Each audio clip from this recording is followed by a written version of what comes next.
అందరికీ నమస్కారం. సారీ, నేను పొద్దున్న నుండి పనిచేసి అలసిపోయాను. ఇప్పుడే వచ్చాను. రంజిత్ అన్న, సారీ ఫర్ ద లేట్. నేను ఆర్ఎఫ్సి నుండి వచ్చాను ఇక్కడికి.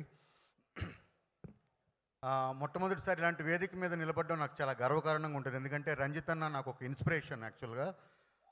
సో కమర్షియల్ కథలు, అందరినీ రంజింపజేసే కథలు, పాటలతో ఉండే కథలు, ఆటలతో ఉండే కథలు, ఫైట్లతో ఉండే కథలు, ఇవన్నీ కాకుండా మనం మర్చిపోయిన కథలు, మనల్ని మర్చిపోజేసిన కథలు, చరిత్ర చెప్పని కథలు, చరిత్ర పుటల్లో నిక్షిప్తమైన కథలు, ఈ కథలన్నింటినీ చెప్పడానికి ఒక ధైర్యం కావాలి. ఆ ధైర్యాన్ని పలాస లాంటి సినిమాతో నేను మొదలు పెట్టడానికి కారణం ఏంటంటే రంజిత్ గారు. అంటే సో నిశ్శబ్దాల అవనిలోన శబ్దం పుట్టించినవాడు, ఈ జంబూ ద్వీపాన్ని ఏలినవాడు, తరతరాలుగా శ్రమకు శ్రీకారం చుట్టినవాడు. వీడెవడి కథ కూడా మనం చెప్పట్లేదంటే ఏదో సినిమాలో బ్రహ్మానందం గారి అదృశ్య సినిమాలో బ్రహ్మానందం గారి డైలాగ్ ఒకటి ఉంటుంది, చరిత్రదేముందిరా చింపేస్తే చిరిగిపోద్ది అని అంటారు కదా.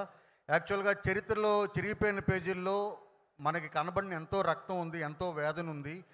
ఇప్పటికి కూడా మనం ఒక డెమోక్రటిక్ సొసైటీలో బతుకుతున్నాం. డెమోక్రసీ అంటే ఏంటి? ఈక్వాలిటీ. కానీ మనం ఈక్వాలిటీలో ఉన్నామా లేదా?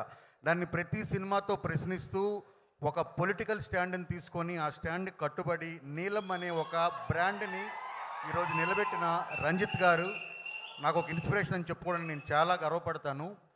సో ఈ స్టేజ్ మీద ఉన్నందుకు నేను చాలా గర్వపడుతున్నాను. తంగలాన్ సినిమా గురించి నేను కొత్తగా చెప్పడానికి ఏమీ లేదు, మీరంతా చూశారు. బట్ మీరు చూసిన సినిమా ఇది కాదు. నాకు కూడా సాయి రాజేష్ గారు, ఎస్కేఎన్ గారు చూసినట్టుగా జీవి ప్రకాష్ ఈ సినిమాకి మ్యూజిక్ డైరెక్టర్.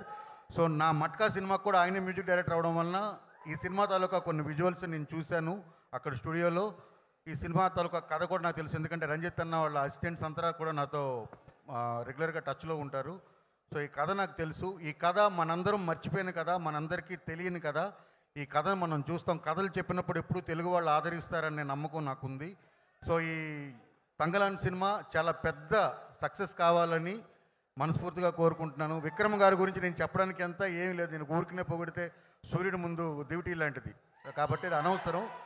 విక్రమ్ సార్ని మనం చూస్తూనే ఉన్నాం. ప్రతి సినిమాలో ఆయన ఇచ్చే డెడికేషన్ కానీ, ఆయన చేస్తున్న హార్డ్ వర్క్ కానీ మనందరికీ తెలుసు. భారతదేశం గర్వించదగ్గ గొప్ప ఆర్టిస్టుల్లో విక్రమ్ గారు ఒకరు. ఈ సినిమా ఆస్కార్ వరకు తీసుకెళ్లాలని లాస్ట్ టైం కూడా నేను చెప్పాను. మళ్ళీ ఈ సినిమాని ఎట్టి పరిస్థితుల్లో జ్ఞానవేల్ రాజా గారు, సార్ ఆయన బిజీగా ఉన్నారు సార్, సినిమాని ఆస్కార్కి మాత్రం ఖచ్చితంగా పంపించాలి మీరు. Thank you very much. Thank you so much, sir. Thank you. And